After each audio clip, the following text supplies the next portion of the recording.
Alright, so for this example of bubble sort, we're going to be comparing people's verticals, which is how high they can reach from their own height. And so these are the lengths of how high they reached.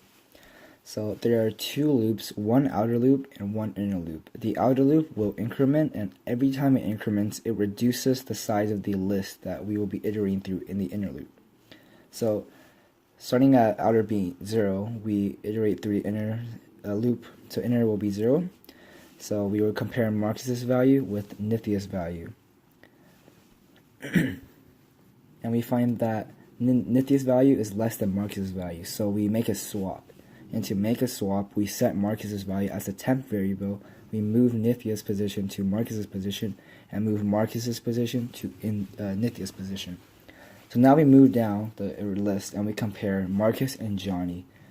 And we find that Marcus's value is greater than Johnny, so we perform a swap again. So Marcus will be set to Johnny's position. And now we move down the list and we compare Marcus and Megan. So Marcus's value, Marcus's vertical is less than Megan's vertical, so we don't need to make a swap there. And we compare Megan and Andrew. So Megan's vertical is already less than Andrew's vertical, so we don't need to swap them. Now we compare Andrew's vertical with Justin's vertical. So Andrew's vertical is less than Justin's vertical, so we do not need to make a swap. So now we hit the end of the list. Outer will increment by 1, which means that the next time we iterate through inner, we won't be comparing Justin's value, because we know that Justin's value is the greatest value, so it's already in order. So now we're going to iterate through the list with outer being 1, which means that the size of the list will go from Nithya to Andrew.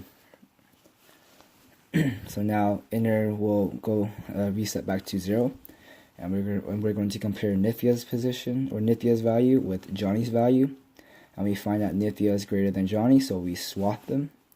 Then we move down the list and we compare Nithya's value with Marcus's value, and we find that Nithya's value is less than Marcus's value, so we don't need to perform a swap. Then we compare Marcus's value with Megan's value, and since they're already in order, we don't need to make a swap. Then we compare Megan's value with Andrew's value, and we find that Megan's value is already less than Andrew's value, so we don't need to make a swap again. So once again, we've hit the end of the list, and so at Andrew, we know that Andrew is in order, so outer will increment by 1, so that the next time the array size will be constricted once again, going from Johnny to Megan instead, because we know that Andrew and Justin are already in order.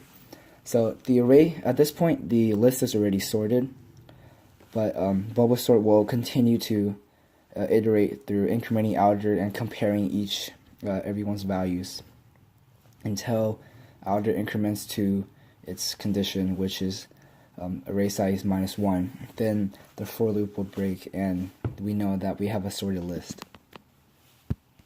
God's plan, God's plan. I hold back, sometimes I won't, yeah. I feel good, sometimes I don't, yeah. I finesse down Western Road.